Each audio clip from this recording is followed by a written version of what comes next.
لو انت بتدور على موبايل جديد في الفئة المتوسطة ومحتار ما بين الخيارات الكتير اللي مالية السوق، يبقى الفيديو ده معمول مخصوص ليك.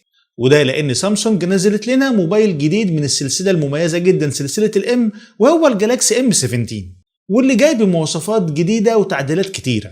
فاحنا في فيديو النهاردة هنعرف هل الموبايل ده بيقدم التجربة اللي انت بتدور عليها من حيث التصميم والشاشة والاداء والكاميرات والبطارية، ولا هيكون مجرد مواصفات على ورق بس. فاحنا في الفيديو ده هنتكلم عن كل كبيرة وصغيرة في الموبايل، فركز معايا لآخر ثانية لأنك في النهاية هتقدر تاخد قرارك وتعرف هل الموبايل ده هيكون مناسب ليك ولا لأ. بس يا ريت في الأول تدعموني بلايك وشير، وكمان تشتركوا في القناة وتفعلوا زر الجرس وتشتركوا في قناتنا التانية قناة سلاديب. أنا محمود طمان، وأهلا وسهلا بيكم في حلقة جديدة.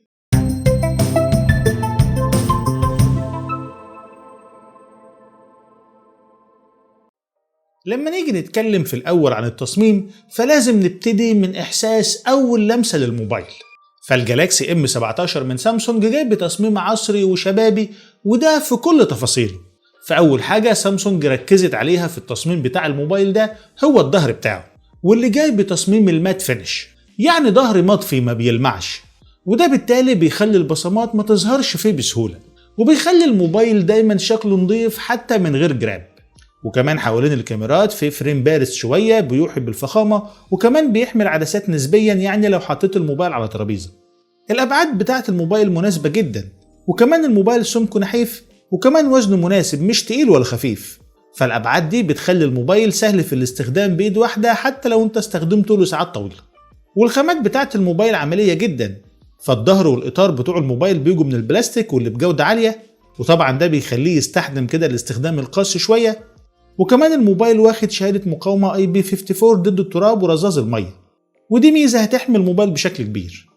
الام 17 من سامسونج بيجي بألوان متنوعة زي الاسود والسيلفر، واللي بيدوله شكل أنيق بيناسب كل الأذواق، وده من غير مبالغة. فالتصميم بتاع الموبايل فعلا متوازن ما بين العملية والشياكة، وبيخلي الموبايل ملفت للنظر من أول ما تشوفه. فباختصار كل لمسة في التصميم بتديك إحساس عملي وشيك في نفس الوقت، وده اللي سامسونج فعلا لعبت عليه بشكل ذكي في الجالاكسي ام 17. اما بقى بالنسبة للشاشة بتاع الموبايل، فانت هنا هتاخد جولة او تجربة مختلفة تماما، واللي بصراحة سامسونج ما قصرتش فيها نهائي. ودي نقطة مهمة جدا لأي حد بيدور على موبايل بشاشة فخمة وراقية في الفئة المتوسطة. فالجالاكسي ام 17 من سامسونج بيجي بشاشة من نوع سوبر أموليد، واللي حجمها كبير 6.7 بوصة بجودة فول اتش دي بلس، بدقة بكسلات 2340 في 1080 بكسل.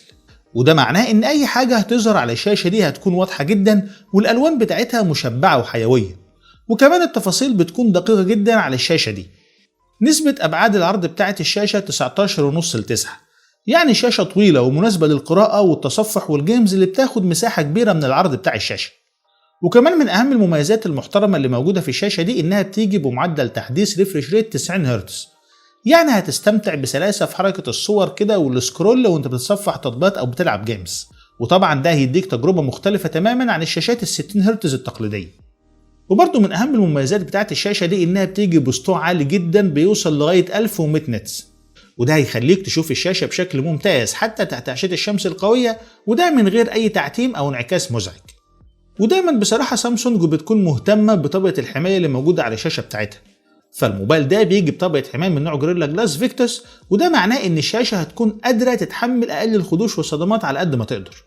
ولكن بقى للأسف من الحاجات السلبية اللي معجبتنيش في الشاشة بتاع الموبايل هو التصميم او الديزاين بتاعها، لانه تصميم قديم شوية والحواف بتاعت الشاشة كبيرة نسبيا. فالشاشة مش شاشة كاملة، بتيجي بنوتش على شكل قطرة الماء دروب ووتر، ولكن بصراحة يعني ممكن التغاضي عن العيب ده والتأقلم معاه. وبرضه التصميم القديم ده بيترجم لنسبة استحواذ الشاشة للواجهة بتاع الموبايل بصفة عامة، واللي هي حوالي 86%.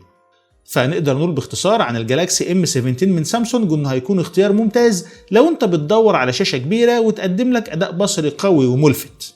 ولكن طبعا ده في مقابل انك تكون مستعد انك تتغاضى عن التصميم القديم بتاع الشاشة. خلونا بقى نتكلم عن النقطة الجوهرية في الموبايل ده، وحاجة من أهم المميزات والنقاط الإيجابية اللي بتميزه، وهو الأداء أو المعالج. فالمعالج بيعتبر هو القلب النابض لأي موبايل، وسر قوته وسرعته في الاستخدام اليومي والجيمز. فسامسونج هنا اعتمدت على معالج من إنتاجها وهو الإكزينوس 1330، واللي داعم لشبكات الجيل الخامس ومصنع بتقنية 5 نانومتر المتقدمة، وده معناه إنه هيقدم لك كفاءة في استهلاك الطاقة وأداء كويس في نفس الوقت. المعالج ده معالج أوكتا كور ثماني النواة، بحيث إن نواتين بيجوا بسرعة أو بتردد 2.4 جيجا هرتز ودول للأداء العالي، و6 أنوية بيجوا بسرعة 2 جيجا هرتز ودول للمهام الخفيفة وتوفير البطارية والطاقة. أما بقى المعالج الرسومي اللي موجود في الموبايل فهو المالي جي 68 MP2، واللي بيعزز تجربة الجيمز ببصريات سلسة. ففي الاستخدام اليومي الجالاكسي M17 بيقدم لك أداء ثابت وسلس، سواء كنت بتتصفح النت أو بتتنقل ما بين التطبيقات أو بتشغل فيديوهات بدقة عالية أو حتى بتتعامل مع تطبيقات السوشيال ميديا. وكمان الموبايل بيتعامل بشكل كويس جدا مع المهام المتعددة، وده بفضل الرامات اللي بتتراوح ما بين 4 لغاية 8 جيجا بايت رام، وده حسب النسخة اللي انت بتشتريها. وطبعا انصحك انك تبعد عن النسخة ال 4 جيجا رام، لان ده بصراحة هيخليك تستخدم تطبيقات كتير مع بعض في نفس الوقت من غير اي تهنيج او بطء. اما بقى بالنسبة للجيمز فبصراحة الموبايل هيقدم لك فيها اداء جيد بالنسبة للفئة السعرية بتاع الموبايل. فانت عندك الجيمز اللي زي بابجي او كول اوف ديوتي هتشتغل معاك بشكل كويس، وده لو انت بتلعبها على اعدادات متوسطة، وهتقدم لك تجربة رسوميات مستقرة. وكمان الموبايل درجة حرارته بتكون معتدلة حتى مع جلسات الجيمز الطويلة. ولكن برضه علشان يكون كلامنا منطقي وموضوعي، ما تتوقعش ان الموبايل يعني هيقدم لك اداء قوي زي موبايلات الفلاج شيب. فباختصار الجالاكسي M17 من سامسونج مش بس هيغطي احتياجاتك في الاستخدام اليومي بسهولة ومن غير مشاكل، ولكنه كمان هيقدم لك تجربة جيمز ممتعة ما تقلش عن المنافسين في نفس فئته السعرية. قبل ما نبدأ كلامنا عن الكاميرات اللي موجودة في الجالاكسي M17 من سامسونج، لازم في الأول نعرف إن الكاميرات ما أصبحتش مجرد إضافة أو رفاهية في السمارت فونز، لا دي بقت من أهم عوامل اختيار أي موبايل دلوقتي. وعلشان كده سامسونج أصبحت بتركز جدا في الجزء ده، وده علشان تقدم لك أجهزة بكاميرات تقدم لك صور وفيديوهات ترضيك في استخدامك اليومي. فالموبايل بيجي بكاميرا خلفية ثلاثية. الكاميرا الأساسية بتيجي بدقة 50 ميجا بكسل بفتحة عدسة واسعة f1.8 بمثبت بصري OIS، واللي هتديك صور واضحة جدا في ظروف الإضاءة القوية والمتوسطة. هتلاقي تفاصيل الصور حادة والألوان طبيعية مع تباين متوازن. حتى في تصوير الأجسام المتحركة هتلاقي المثبت البصري اللي موجود في الكاميرا بيقلل الاهتزاز بشكل كبير، وبالتالي هتاخد صور بجودة ممتازة جدا. أما بقى في الإضاءة الضعيفة أو في الأماكن المغلقة أداء الكاميرا مش ضعيف، لكن بصراحة بيظهر فيها بعض النويز أو التشويش، خصوصا في الحواف بتاعة الصور، وده شيء طبيعي جدا في الفئة السعرية دي.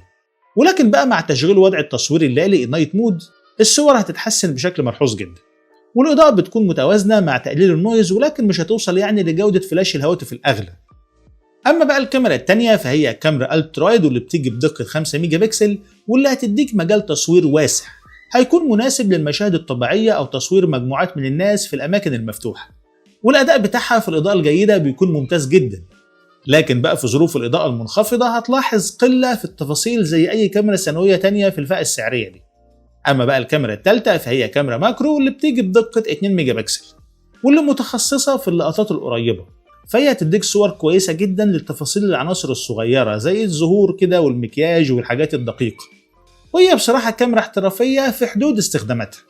والذكاء الاصطناعي هنا له دور كبير في أداء الكاميرات، بحيث إنه بيساعد في تحسين جودة الصور والفيديو، وده من خلال التعرف على المشاهد أو الأجسام وتظبيط الإعدادات بشكل تلقائي زي الإضاءة وتوازن الألوان والحدة، وده بيخلي الصور والفيديوهات تظهر بألوان طبيعية وحيوية أكتر حتى في ظروف الإضاءة الصعبة.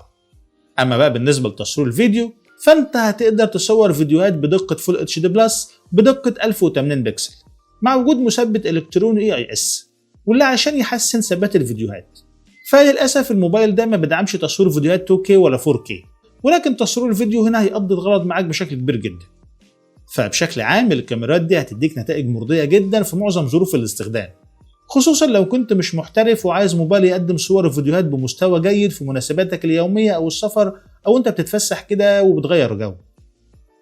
أما بقى بالنسبة لتصوير السيلفي فالموبايل بيجي بكاميرا أمامية جيدة، ما أقدرش أقول عليها إنها أحسن كاميرا سيلفي في الفئة السعرية بتاعتها، وبرضه ماهيش كاميرا وحشة. فهي بتيجي بدقة 13 ميجا بكسل، واللي بصراحة هتقدم لك صور جيدة جدا في السيلفي خصوصا في الإضاءة الجيدة. الصور بتطلع واضحة، تفاصيلها كتيرة، ألوانها طبيعية جدا، وحتى في الإضاءة المتوسطة هتديك نتائج مرضية. ولكن بقى في ظروف الإضاءة المنخفضة الصور بتاعتك هيكون فيها نويز وتشويش، ولكنه مش كتير يعني مش بيشوه الصور بتاعتك. لو انت عايز تاخد تجربة سوفت وير ونظام تشغيل هي من احسن وافضل تجارب السوفت وير اللي موجودة في اي سمارت فون، فعليكوا على اجهزة سامسونج على طول من غير تفكير، لانها هتقدم لك تجربة سوفت وير وواجهة مستخدم مش هتلاقيها في اي جهاز تاني. فالجالاكسي ام 17 بيجي باحدث نظام تشغيل اندرويد 15 مع واجهة المستخدم المميزة جدا من سامسونج وهي الون يو اي فيرجن 7، واللي بتقدم لك تجربة سلسة وخفيفة في الاستخدام وسهولة في التحكم والتخصيص. وكمان من اهم المميزات القوية والنادرة جدا في الموبايل او في السوفت وير ده انه هيجيله تحديثات رئيسية وتحديثات امنية لمدة 6 سنين. انت متخيل الرقم؟ انك هتاخد تحديثات لمدة 6 سنين في موبايل فئة متوسطة، وطبعا ده هيضمن لك استمرارية الدعم والتحديثات لمدة طويلة جدا، ودي حاجة مش هتلاقيها غير في اجهزة سامسونج بس. وكمان الذكاء الاصطناعي هنا له دور كبير جدا في تحسين الاداء، سواء بقى في تحسين استهلاك البطارية بذكاء علشان يطور عمر الشحن، أو في تنظيم الموارد اللي بيستخدمها المعالج علشان يديك أداء ثابت وسلس أكتر حتى مع تعدد المهام. وكمان الواجهة دي فيها أدوات ذكية بتسهل استخدام التطبيقات والتبديل السريع. فإجمالا السوفت وير والذكاء الاصطناعي في الجالاكسي ام 17 بيشتغلوا سوا علشان يدوك تجربة مستخدم متطورة تجمع لك ما بين الأداء العالي والراحة في الاستخدام اليومي، وكمان تحسن لك جودة الصور والفيديوهات بشكل ذكي. ودي حاجة قلما ان انت تلاقيها في الفئة المتوسطة اللي بيستهدفها الموبايل. اما بقى بالنسبة للبطارية اللي موجودة في الموبايل، فبصراحة سامسونج يعني مش متقدمة قوي في حتة البطارية. لو انت اهم حاجة عندك في اي موبايل بتشتريه هي البطارية، يستحسن انك يعني تفكر في اجهزة تانية غير سامسونج. ولكن طبعا ده مش معناه ان البطارية وسرعة الشحن في الموبايل ضايعين، بالعكس هي كويسة جدا، ولكن مش افضل حاجة موجودة في السوق. فالجالاكسي ام 17 من سامسونج بيجي ببطاريه بسعه 5000 ملي امبير، واللي هتكمل معاك اليوم كله لو انت بتستخدم الموبايل بشكل متوسط. والبطاريه دي بتيجي بقدره شحن 25 واط، واللي هو طبعا مش اسرع حاجه ولكنه كويس مقبول يعني. الجالاكسي ام 17 من سامسونج بيجي بمجموعه من المستشعرات الاضافيه الكويسه جدا، واللي هتسهل عليك تجربه الاستخدام اليومي وتخليها كده اكتر سلاسه.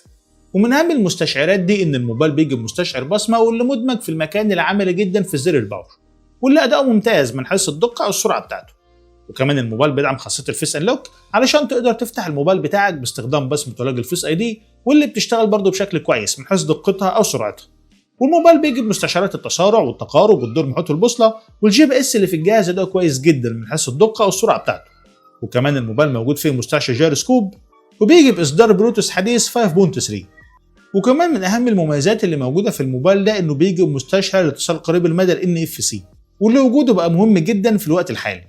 ولكن بقى الموبايل ما فيهوش راديو FM ولا مستشعر IR، وكمان للاسف ما بيجيش بسماعات ستيريو، فهو بيجي بسماعه وحيده مونو واللي ادائها كويس من حيث العلو او النقاء بتاعها. وسعر بيع الموبايل حوالي $140، وده بصراحه يعتبر سعر تنافسي ومناسب جدا للمواصفات اللي الموبايل بيقدمها لك. اول ما الموبايل يكون متاح للبيع في السوق هسيب لكم لينكات الشراء تحت في صندوق الوصف علشان اللي حابب يشتري الموبايل ده. رغم المميزات الكتير اللي بيقدمها لك الجالاكسي ام 17 من سامسونج، الا ان زيه زي اي موبايل تاني في الفئة المتوسطة مش خالي من العيوب، واللي لازم تكون عارفها كويس جدا قبل ما تقرر انك تشتري الموبايل علشان تقدر تاخد القرار الصح.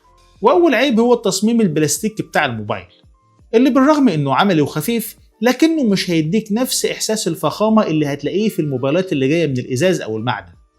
تاني عيب هو ضعف اداء الكاميرات في الاضاءة المنخفضة، واللي بيظهر فيها كده شوية نوز او تشويش، ورغم كمان وجود وضع نايت مود في التصوير بتاع الموبايل الا انه مش قوي زي موبايلات الفئات الاعلى. تالت عيب ان الموبايل للاسف ما بيدعمش تصوير فيديو بجودة 4K او 2K حتى، وده ممكن يكون محبط للناس اللي بتحب تصوير فيديوهات بجودة عالية. العيب الرابع ان الموبايل بيجي بسماعة وحيدة مونو احادية مش ستيريو، وده طبعا هيقلل من تجربة الصوت خصوصا في مشاهدة الفيديوهات او لعب الجيمز. العيب اللي بعد كده ان معدل التحديث بتاع الشاشة 90 هرتز بس. نعم هو جيد ولكنه مش افضل حاجة في السوق. في موبايلات تانية في نفس الفئة السعرية دي بتقدم لك شاشات بمعدل تحديث 120 هرتز. العيب الاخير واللي هو من وجهة نظري يعني مش عيب مؤثر قوي خصوصا في الفئة السعرية دي، ان الموبايل ما بيدعمش شحن لاسلكي.